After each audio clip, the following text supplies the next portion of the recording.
ഉള്ളവരെ ജീവിതത്തിൽ നമ്മളെ ആരെങ്കിലുമൊക്കെ ആയിട്ട് ഒരുപാട് സഹായിച്ചിട്ടുണ്ടാവും. പൈസ കൊണ്ടാണെങ്കിലും മറ്റുള്ള കാര്യങ്ങൾ കൊണ്ടാണെങ്കിലും നമ്മളെ ഒരുപാട് സഹായിച്ചിട്ടുണ്ടാവും. പക്ഷെ ആ സഹായമൊന്നും ജീവിതത്തിൽ ഒരിക്കലും മറക്കരുത്. കാരണം എന്താണെന്ന് വെച്ചാൽ നമ്മൾ സഹായിച്ച ആളുകളെല്ലാം നമ്മൾ അമിതമായി സഹായിച്ച ആളുകളെല്ലാം ഇന്ന് നമ്മുടെ ശത്രുക്കളായിട്ട് മാറിയ കാലങ്ങളാണ്. നമ്മളൊന്ന് മനസ്സിലാക്കുക, ജീവിതത്തിൽ നമ്മൾ ആരെ സഹായിച്ചു അത് നമ്മുടെ ശത്രുക്കളായിട്ട് വരും കുറച്ച് കാലങ്ങൾ കഴിയുമ്പോൾ. പക്ഷേ ആ ബന്ധം ചിലപ്പോൾ നമ്മൾ തമ്മിൽ നല്ലൊരു ആത്മാർത്ഥ ബന്ധമായിരിക്കാം.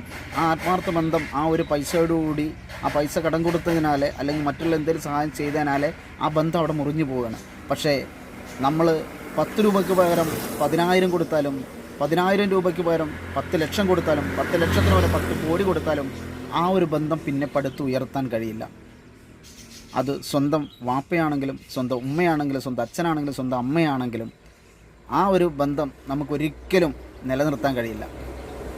അപ്പോൾ അതുകൊണ്ട് നമ്മൾ ആരെ കണ്ടറിഞ്ഞ് സഹായിച്ചാലും അത് തിരിച്ചു കിട്ടും എന്നുള്ള രീതിയിൽ അങ്ങനെ ഒരു ആത്മവിശ്വാസം ഉണ്ടെങ്കിൽ മാത്രം കൊടുക്കുക.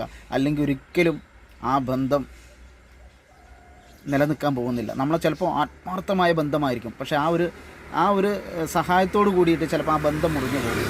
അപ്പോൾ അതുകൊണ്ടാണ് ഞാൻ പറഞ്ഞത്, അങ്ങനെയുള്ള ബന്ധങ്ങൾ നിങ്ങൾക്ക് ആർക്കെങ്കിലും ഉണ്ടെങ്കിൽ ഒരിക്കലും പൈസ കൊണ്ടുള്ള ഒരു സഹായം ഒരിക്കലും ചെയ്യരുത്. കാരണം അത് നമ്മുടെ ശത്രു ആവാനുള്ള ഒരു സാധ്യത ഉണ്ട്.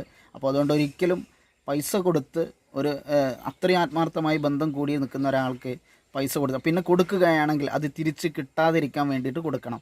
കടമായിട്ടല്ല, ഒരിക്കലും അതൊരു സംഭാവനയായിട്ട് കൊടുക്കാൻ ശ്രമിക്കുക. കാരണം എന്താണെന്ന് വെച്ചാൽ അതല്ലെങ്കിൽ ചിലപ്പോൾ ആ ബന്ധം മുറിഞ്ഞു പോകാൻ സാധ്യതയുണ്ട്. കടമായിട്ട് കൊടുത്തു കഴിഞ്ഞാൽ ആ ഒരു ബന്ധം അവിടെ വെച്ച് മുറിഞ്ഞു പോകാൻ സാധ്യതയുണ്ട്.